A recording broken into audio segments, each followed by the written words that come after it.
Welcome to the Explainer, everyone. Today, we are diving into a truly fascinating journey that takes us straight into the heart of the orchard. We're looking at exactly how to grow almonds, from the very first stages all the way to harvest. Now, I've got a hook for you that might actually surprise you right off the bat. Almonds aren't true nuts at all. No way, right? They are actually the seeds of a peach-like fruit known as a drupe. By the end of this explainer, we'll cover everything from the basic ground rules to advanced cultivation techniques so you can confidently grow these amazing trees completely from scratch. So, let me ask you, are you ready to grow your own almonds? Whether you're looking to plant your very first tree in the backyard or you're wanting to optimize an existing setup you already have, we are going to break this whole thing down. We'll give you clear, manageable steps and practical, actionable insights that will literally pay off for years to come. To get there, we'll follow this seed-to-harvest roadmap. We'll start with almond basics and varieties, move into planting and early tree growth, cover water, nutrients, and care, tackle pruning and pest management, and finally wrap up with harvesting, drying, and storage. Okay, let's jump right into Section 1, Almond Basics and Varieties. Before you even think about touching a shovel, we really have to talk about climate. Specifically, we need to talk about chill hours. 400 to 500. That is the magic number. This represents the total accumulation of hours during winter dormancy where the temperature sets precisely between 32 and 45 degrees Fahrenheit. If your tree doesn't get this very specific cold period, you're going to get uneven blooming and, honestly, pretty poor pollination. You also really want to avoid low-lying areas where late spring frosts tend to settle. Why?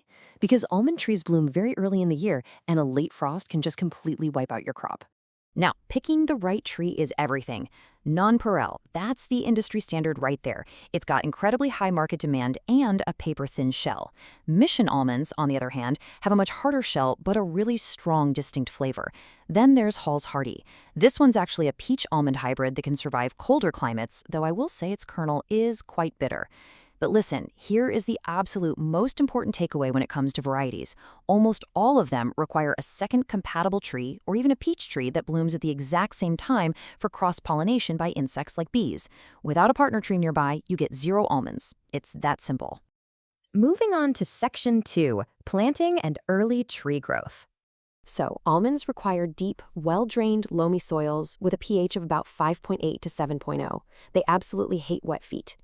When you're ready to actually put that bare root tree in the ground, you want to follow a very specific process to make it manageable. First, cleanly clip away any broken roots and soak the remaining healthy ones in cool water for 6 to 12 hours so they don't dry out.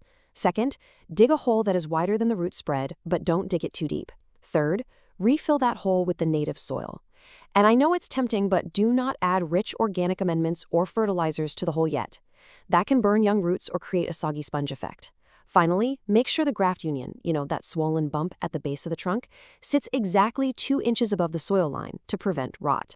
Right after planting an unbranched tree, you need to make a cut that, honestly, might feel a little terrifying, but it is absolutely essential. You need to head the young tree back to 30 inches tall. Literally just cut the top off. By doing this, you force the tree to push out lower branches, establishing a really strong, low-profile trunk that will actually be able to support a massive, heavy crop of nuts in the future.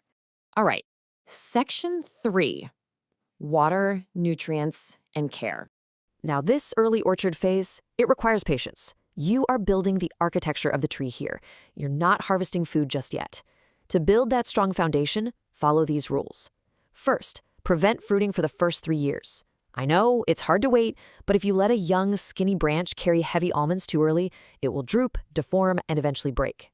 Next, apply deep, infrequent watering that penetrates at least 1 foot down into the soil, rather than just doing shallow daily sprinkles. Third, put down a mulch ring to retain moisture, but keep it from directly touching the trunk so you avoid disease. And finally, if a spring frost threatens your young blooming trees, throw some tarps over them overnight to trap the earth's radiant heat. When it comes to fertilizer, there is a very delicate balance of macronutrients required for a healthy crop.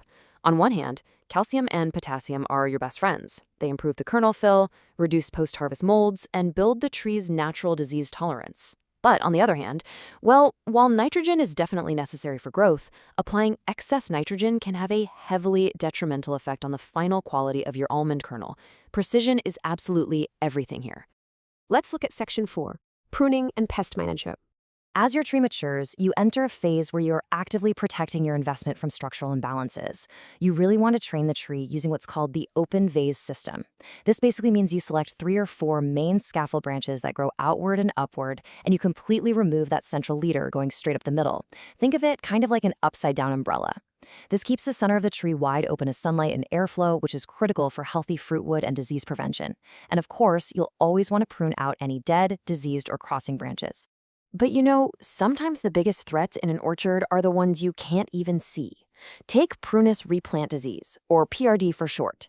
If you were planting almonds where peaches, plums, or other almonds used to grow, you might run straight into this complex soil-borne problem.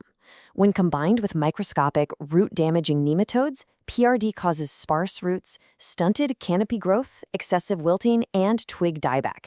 It is a serious hidden threat. Fortunately, we have actionable solutions to these conflicts.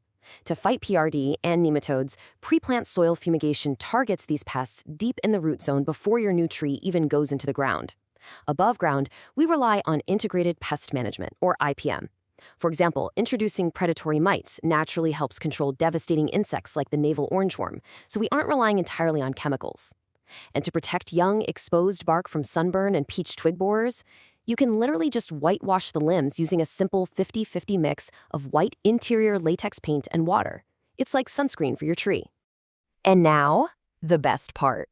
Section 5, Harvesting, Drying, and Storage. This is the resolution. This is what all your hard work has been leading up to. The harvest signal usually begins in late summer or early fall, when those fuzzy, green, peach-like hulls finally split wide open right on the branch. On harvest day, lay a clean tarp under the tree and strike the branches firmly with a rubber mallet to knock the nuts down. Immediately after gathering them up, you want to peel off those downy outer hulls by hand. Finally, lay the in-shell almonds out on screens in the sun to dry for 2 to 7 days, just making sure to protect them from rain and birds. But how do you actually know when they are perfectly dry and safe for mold? You perform the snap test. It's exactly what it sounds like. Take a nut, crack it open, and bend the kernel. It should break with a crisp, brittle snap. If it feels rubbery at all, or if it bends without breaking, it still retains too much moisture and needs a bit more time out in the sun. Once they finally pass that snap test, it's time for storage. You'll want to store your almonds in clean, dry, airtight containers completely away from heat and light. And here's a pro tip. Leaving the nuts inside their hard shells for storage actually retains their quality and flavor for much longer, which perfectly protects that massive investment of time and care you've made over the entire season. Before we wrap up today, please just keep this quick educational disclaimer in mind. This explainer is strictly for educational purposes. Because climate variables, soil types, and local pest pressures differ wildly from region to region, always consult with local agricultural experts or extension offices for personalized advice tailored to your specific location. We have covered a lot of ground today, everything from chill hours and bare root planting, all the way to pruning, pest control, and that final satisfying snap test. You now have the blueprint. So, I want to leave you with this final thought. Your orchard awaits. Which almond variety will you plant first? Will it be the classic high-demand nonpareil, or perhaps the bold, robust mission? Start planning today and happy growing.